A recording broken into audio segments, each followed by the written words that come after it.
Assalamualaikum warahmatullahi wabarakatuh. Halo teman-teman, kembali lagi di Ngobras, ngobrol santai bareng ATLM.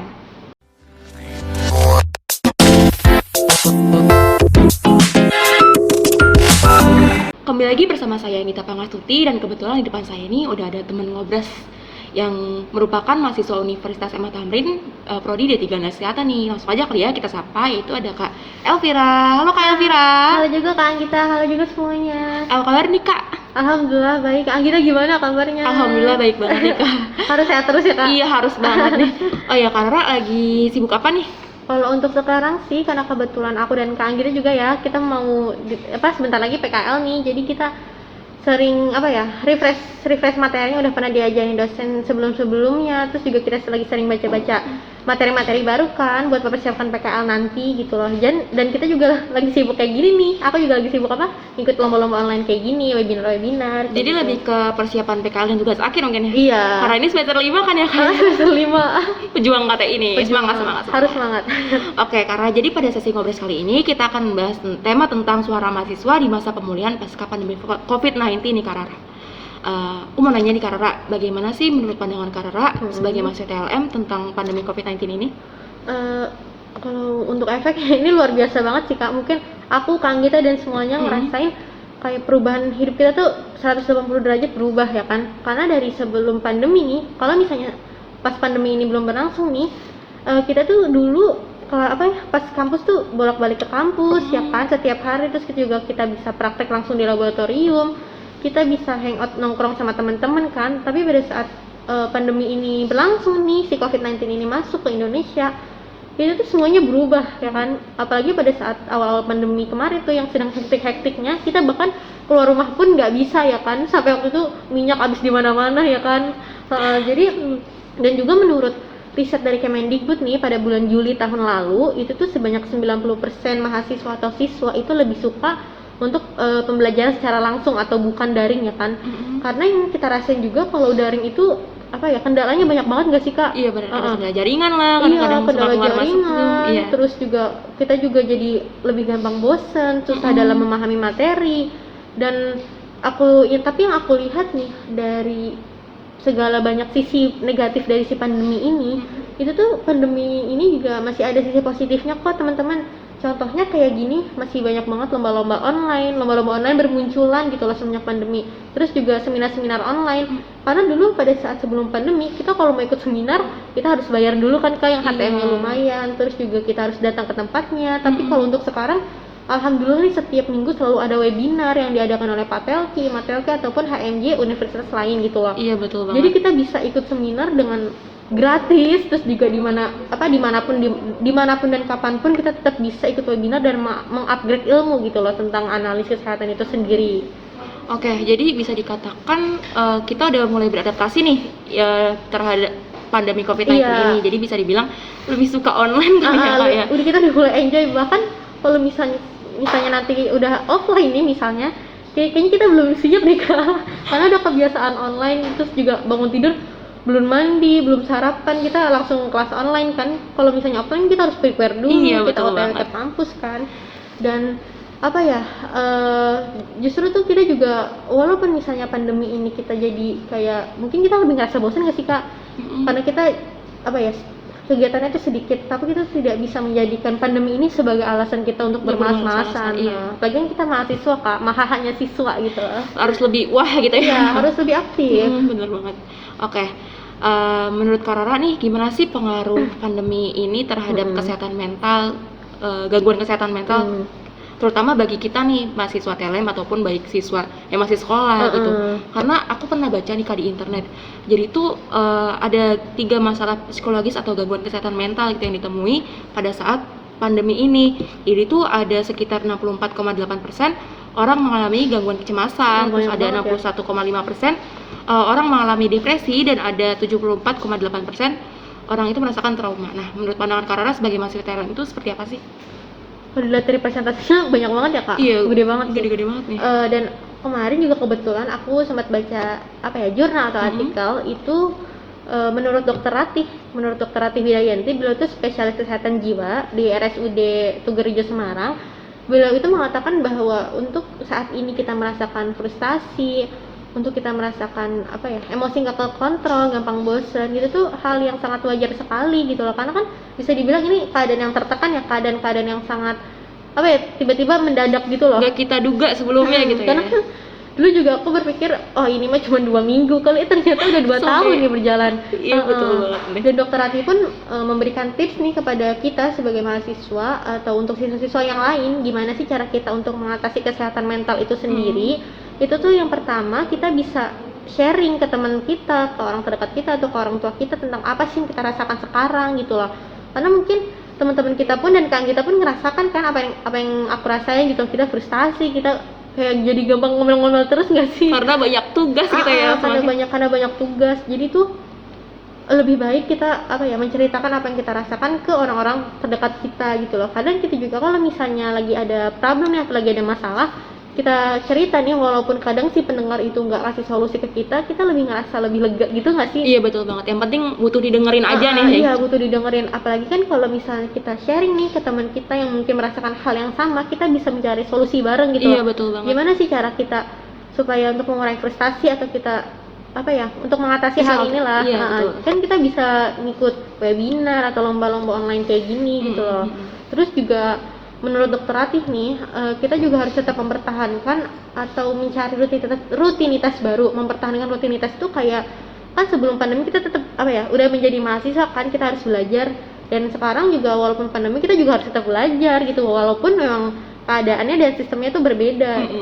Jadi tidak menjadikan pandemi itu jadi kayak wah di rumah aja nih jadinya malas-malasan belajar, jadi nggak optimal. Nah itu justru kurang bagus, nggak bagus sih sebenarnya kayak gitu Kak. Terus juga kita harus mencari rutinitas baru, kayak misalnya teman-teman ataupun Kak Anggita yang punya hobi kayak misalnya nulis cerpen atau Wattpad atau buat lettering gitu kan. Nah itu bisa banget dikembangin, yang penting itu hal yang positif dan tidak merugikan orang lain gitu loh. Dan walaupun nanti kita nih jadi kegiatannya banyak, kita harus tetap bisa memanage waktu, apalagi kan tugas kita banyak kan. Iya banyak banget. Pandemi kayaknya tugas 2 kali lipat lebih banyak itu loh. Bener banget nih. Dan itu juga kita harus tetap memanage waktu, kayak misalnya kita bisa buat list nih hal apa aja yang harus dilakuin dulu, kayak tugas apa aja yang deadline-nya tuh lebih cepat gitu loh. Jadi semuanya terstruktur dan termanajemen gitu, jadi memudahkan kita gitu loh. Enggak kan kalau misalnya kita nggak ngelis ataupun misalnya kita kayak ngebayang-bayangin aja nih, udah tugas sebanyak nih, otomatis otak kita tuh udah pusing duluan, padahal belum dikerjain ujung-ujungnya nggak dikerjain. Kadang juga suka terlewat gitu ya, fotonya deadline-nya hari ini kita belum ngerjain. Iya, kadang juga lupa gitu loh, emang ada tugas gitu loh. Jadi kayak harus banget sih kita buat list atau note gitu lah, hal apa aja yang harus kita lakuin hari ini ataupun besok. Terus juga ini hal yang penting banget nih, tapi sebelumnya aku mau tanya dulu ke Kak Anggita. Kak Anggita tuh kalau tidur jam berapa sih? Wah, aku sih kalau tidur malam sih Kak, mungkin bisa dibilang di atas jam 11-an sih. Malam juga ya? Iya juga. Karena juga ini hal yang penting banget, tapi banyak diremehkan oleh banyak orang gitu. Untuk menerapkan sleep hygiene. Sleep hygiene itu maksudnya apa sih? Itu tidur yang cukup dan menyehatkan. Karena optimalnya nih di umur kita yang sekarang, kita tuh tidur selama 7-8 jam, tapi kenyataannya kita cuma tidur 5 jam, 4 jam gitu kan, karena kita tidur di atas jam 11 atau bahkan baru tidur jam 1 pagi. Walaupun kadang emang gak ada tugas apa-apa gitu, main HP aja kan, karena emang udah jadi kebiasaan. Nah justru itu hal yang sangat berpengaruhi kesehatan mental kita gitu loh, karena kalau misalnya kita tidur larut malam nih, nanti kita harus bangun pagi-pagi untuk kelas online kan. Nah si efeknya itu ke kelas online itu sendiri gitu loh, jadi malah ngantuk, nggak semangat. Iya betul banget. Terus juga kita jadi nggak optimal ngedengerin dosen menjelaskan materi, bahkan kadang pada saat nge-zoom juga kadang suka tiduran gak sih? Terkadang suka kayak gitu sih. Iya, karena emang manage waktu tidurnya tuh kurang bagus. Jadi itu hal yang kita gampang remehin, gampang lah tidur, tapi ternyata efeknya tuh penting banget buat psikis kita gitu. Nah teman-teman, itu tips yang sangat bermanfaat nih buat teman-teman di rumah, mungkin bisa diterapkan nih di kehidupan teman-teman sehari-hari gitu. Mau nanya lagi nih Kak Rara, gimana sih menurut pandangan Kak Rara sebagai mahasiswa TLM nih tentang dampak ekonomi nih di masa pandemi COVID-19. Sedangkan pasti kan kita mahasiswa TLM nantinya akan lulus dan mencari pekerjaan gitu. Iya. Sedangkan semester akhir kan. Iya betul banget. Sedangkan kita tahu nih bahwa banyak orang-orang yang pengangguran sekarang karena di PHK di tempat kerjanya gitu, karena di tempat kerja itu ada pembatasan karyawan gitu iya, dan betul. pekerja. Nah, menurut pandangan Kara sebagai mahasiswa TLM itu seperti apa sih? Kalau untuk apa ya, dampak dari pekerja itu sendiri emang besar banget sih, karena berdasarkan data dari Kementerian Ketenagakerjaan nih, sebanyak 29,4 juta pekerja itu terkena dampak COVID-19. Itu mulai yang dari di PHK, dikurangi jam kerjanya, dirumahkan, yang otomatis itu mempengaruhi si jumlah gaji setiap bulannya kan. Iya, betul. Bahkan orang tua kita pun terkena, sampai kita bayar semesteran pun ini ya kartu Agak telat sedikit ya. agak telat. Nah, itu tuh emang apa ya, dampaknya gede banget teman-teman, karena emang pada saat COVID itu tiba-tiba kan semuanya pengurangan jam kerja gitu kan. Tapi kalau misalnya kita lihat nih di bidang TLM itu sendiri, kalau untuk soal peluang pekerjaan itu dibilang masih cukup aman, sangat aman sih sebenarnya, sangat aman dan cukup besar gitu loh untuk peluang itu sendiri. Karena kalau misalnya kita lihat kemarin nih dan saat ini, rumah sakit tuh lagi butuh tenaga kesehatan di mana-mana, karena pada saat keadaan yang hektik kemarin tuh yang kasusnya tiba-tiba naik pada saat awal pandemi juga gitu kan, itu tuh rumah sakit penuh di mana-mana kan. Iya, betul banget. Para nakes tuh kewalahan dan ada yang berguguran juga kan. Dan selama pandemi ini pun banyak banget laboratorium yang baru didirikan kan. Oh, iya, jadi benar. otomatis butuh TLM juga kan. Iya, iya. Iya kan. Tapi kalau untuk apa ya, TLM itu sendiri kerjanya tuh nggak harus melulu di laboratorium kok gitu, nggak harus yang kerja di belakang layar. Kita juga bisa loh menjadi owner lab, kita bisa menjual reagen, bisa menjual alat-alat kesehatan, itu bisa banget gitu. Jatuhnya menjadi kewirausahaan ya kan? Iya, jatuhnya jadi kewirausahaan. Karena juga kalau dilihat dari data ini nih, Pusat Perencanaan dan Pendayagunaan SDM Kesehatan, itu ketersediaan tenaga analis kesehatan atau TLM itu sebanyak 36%. Tapi kebutuhan di Indonesia itu sendiri sebanyak 64%. Jadi masih setengahnya nih belum terpenuhi kebutuhan analis kesehatan itu sendiri. Berarti kan kalau itu peluang kita masih gede banyak banget nih. Masih banyak banget, kita bisa kerja di rumah sakit, bisa jadi owner lab gitu loh. Jadi kalau untuk peluang tuh masih gede banget, dan kita tuh masih dibilang cukup apa ya, beruntung lah, karena peluang kita tuh masih gede gitu loh. Karena kan kalau kita lihat juga owner lab yang sekarang nih backgroundnya tuh dari farmasi atau dokter gitu loh. Masih jarang lah yang backgroundnya itu analis gitu ya. Dan justru itu bisa menjadikan motivasi nih untuk mereka aja bisa, kita harus lebih bisa dong, karena itu kan bidang kita ya, iya, laboratorium. Dan kita juga mungkin bisa bilang lebih mengerti tentang sistem-sistem di laboratorium itu sendiri tuh kayak gimana gitu. Oke, jadi menurut pandangan Rara nih, ATLM ini merupakan profesi yang bisa dibilang cukup survive ya dalam di masa pandemi COVID-19 ini. Mau nanya lagi nih Kak, waktu awal pandemi Kak Rara ingat gak sih banyak banget nih orang-orang yang belum tahu kita gitu, orang pemerintahan pun juga nggak tahu kan. Sampai-sampai teman-teman ATLM bahkan mahasiswa TLM pun sempat membuat petisi nih di sosial media gitu ya. Karena kita belum dikenal banyak orang dan mungkin tidak disebutkan dulu dalam penanganan COVID-19 ini. Padahal kan kita berperan penting gitu dalam penanganan COVID-19. Iya, betul banget. Nah, menurut pandangan Kara sebagai mahasiswa TLM itu seperti apa sih? Kalau misalnya kita lihat ya, dulu pada saat kasus-kasus berita-berita itu muncul, memang keadaannya juga lagi hektik banget kan. Aku juga ngerasa kemarin tuh kayak marah banget gitu loh, kayak kok nggak adil, kan kita yang membantu diagnosis, tapi kenapa kita tidak disebutkan gitu loh, kayak kesannya kita tidak terlalu penting kan.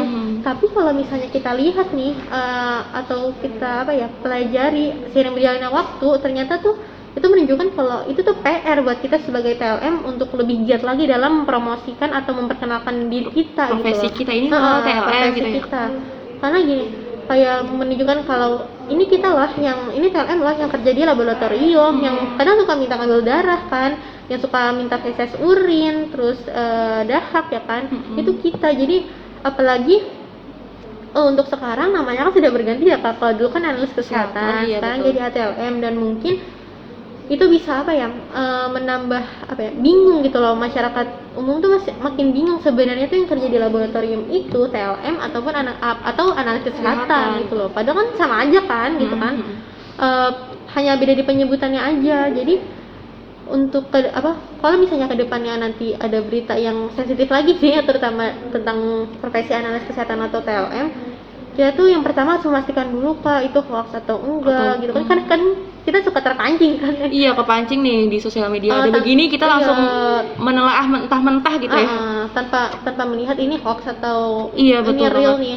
Walaupun misalnya nanti beritanya real, ada berita buruk nih, kita juga harus tetap apa ya, menangani itu dengan santai. Maksudnya tuh tidak yang gampang terpancing gitu Kak. Karena kan kayak misalnya kayak berita kemarin, kita ternyata tuh menunjukkan kalau misalnya tuh PR buat kita untuk apa ya, lebih giat lagi dalam memperkenalkan diri.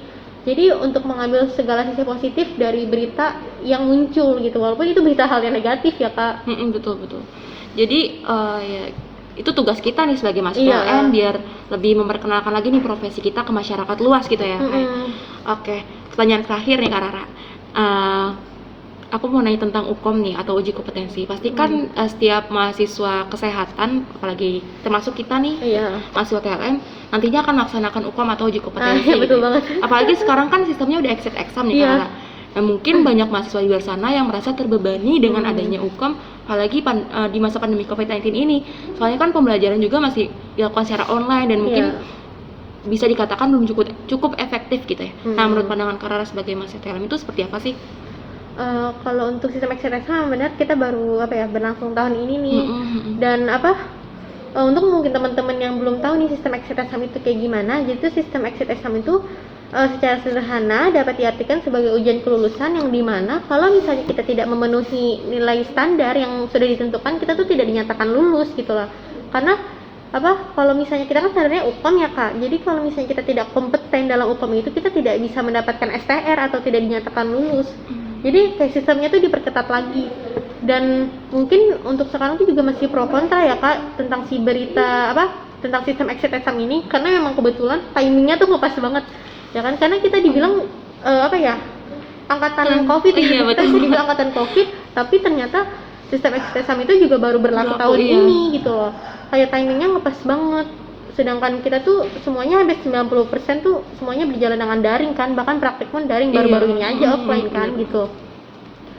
Jadi kayak kalau untuk ditanya UKOM itu sebenarnya penting atau enggak, itu tuh penting banget teman-teman. Karena kalau untuk UKOM itu sendiri untuk menunjukkan agar si profesi kita nih, apalagi analis kesehatan atau TLM itu kan masih termasuk muda ya Kak. Iya, betul. Jadi kita masih butuh untuk lebih diakui agar profesi kita tuh lebih terkualifikasi. Karena kan profesi kita juga sudah terdaftar nih dalam undang-undang pada pasal pada Undang-Undang Nomor 36 tahun 2014 gitu loh. Maksudnya tuh kalau untuk analis kesehatan itu tuh sudah terdaftar dalam pasal 46 Undang-Undang Nomor 36 tahun 2014 gitu loh. Jadi kita bukan profesi yang ilegal gitu loh, sudah terdaftar dalam undang-undang dan ditambah dengan UKOM untuk agar kita tuh lebih terkualifikasi aja gitu. Betul. Jadi UKOM ini sangat penting banget nih ya kayak buat kita nih sebagai TLM terkualifikasi dan bisa lebih dikenal lagi di masyarakat luas gitu. Nah, iya betul banget. Oke, terima kasih banyak nih Kak Rara udah mau diajak ngobrol santai pada sesi podcast kali ini. Oke, mungkin teman-teman sebelum sesi ngobrol kali ini berakhir, saya ingin menarik sedikit kesimpulan nih. Jadi itu kita sebagai mahasiswa TLM masih banyak nih PR kita ya, karena profesi TLM ini masih bisa dikatakan profesi yang cukup muda dalam dibandingkan profesi-profesi lainnya kayak dokter, perawat, bidan, ataupun tenaga kesehatan lainnya. Jadi wajar aja nih kalau misalkan masyarakat di luar sana banyak yang belum tahu apa sih tuh ATLM gitu. Jadi tugas kita di sini, yuk kita sama-sama memperkenalkan profesi kita gitu kepada masyarakat luas. Caranya dengan apa sih? Dengan yuk kita sama-sama mempersiapkan UKOM dengan matang gitu. Jadi semakin banyak mahasiswa yang lulus UKOM, artinya profesi kita ini semakin terkualifikasi dan tentunya nantinya akan diakui dan otomatis akan lebih dikenal di masyarakat luas gitu ya. Jadi kayak gitu teman-teman. Nah, buat teman-teman yang khawatir mungkin gimana sih peluang kerja ATLM pada saat pandemi COVID-19 ini, sedangkan banyak orang-orang yang pengangguran gitu kan. Nah, jangan khawatir teman-teman tuh peluang TLM tuh masih cukup banyak banget nih. Banyak banget, karena yang kita ketahuin bersama nih masih banyak laboratorium yang baru berdiri, otomatis kan semakin banyak juga nih orang laboratorium yang butuh kita TLM buat bekerja di sana. Jadi jangan khawatir teman-teman. Selain itu juga kita bisa membuat gebrakan baru nih untuk menjadi kewirausahaan gitu ya Kak Rara ya. kewirausahaan. Untuk mendirikan laboratorium, Jual reagen, terus jual alat kesehatan, iya benar banget nih. Jadi bisa aja nih misalkan aku pendiri laboratorium terus Kak Rara mau bekerja sama Iya, bisa banget. kita bisa partneran dan teman-teman juga mungkin bisa partneran gitu loh. Iya benar banget. Jadi selain bekerja di laboratorium, kita juga bisa membuat gebrakan baru sebagai kewirausahaan, tentunya di bidang TLM gitu teman-teman. Jadi teman-teman nggak usah khawatir. Dan hal tersebut bisa menjadi peluang pekerjaan untuk TLM di luar sana gitu. Kayak mungkin teman-teman jadinya nanti kedepannya ada pendiri laboratorium yang berlatar belakang analis kesehatan atau ATLM gitu ya Kak ya. Iya. Oke teman-teman, mungkin cukup sekian sesi ngobrol pada kali ini. Mohon maaf apabila ada kata-kata yang kurang berkenan di hati teman-teman semuanya. Ambil sisi positif dan buang sisi negatifnya. Tetap semangat dan tetap menabur kebaikan. Terakhir saya Gita Pamastuti dan Saya Vira Miranti. pamit undur diri. Wassalamualaikum warahmatullahi wabarakatuh. Jangan lupa like, comment, share dan juga subscribe ya. See you.